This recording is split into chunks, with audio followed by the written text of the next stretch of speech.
cày thu lông nở hơn để mò hai nở hơn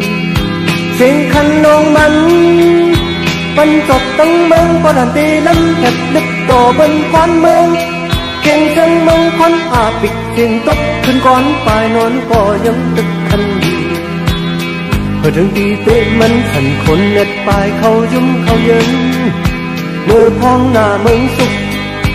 lúc hoài đi lời say mình cày mò hay nở hơn cày thu lông nở hơn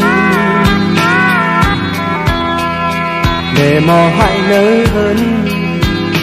bịch đông mình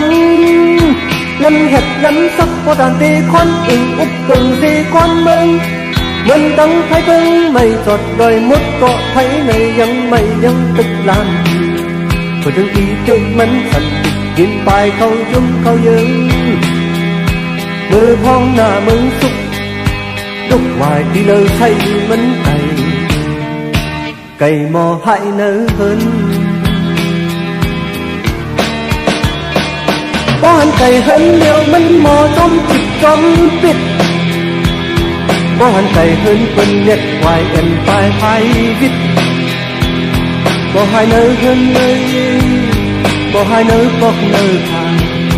đi lời xa đi lời say mình mò ngóm cày mò hai nơi hơn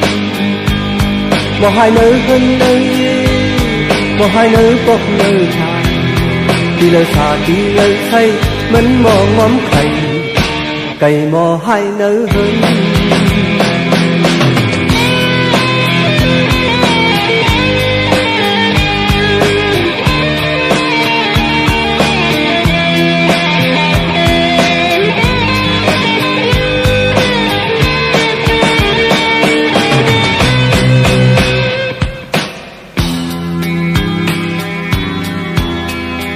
cày thu lông nở hơn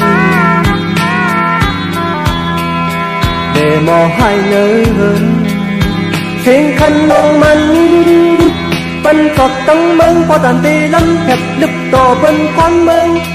trên sân mơ con bịch xin tốt khăn con phải nón có giống tức khăn vừa thương tí tê mình thần khôn nét bài khâu dung khâu dân mơ phong nà mơ xúc lúc hoài đi lời thấy mình cày mò hai nở hơn có hành cày hang nhiều mình mò trong thịt trong tuyết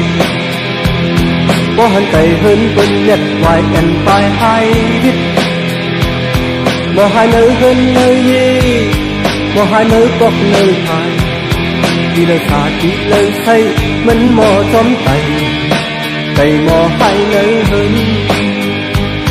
mò hai nở hơn nơi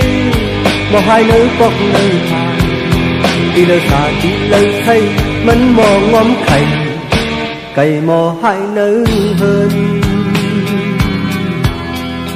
cày mò hai nở hơn cày mò hai nở hơn cày mò hai nở hơn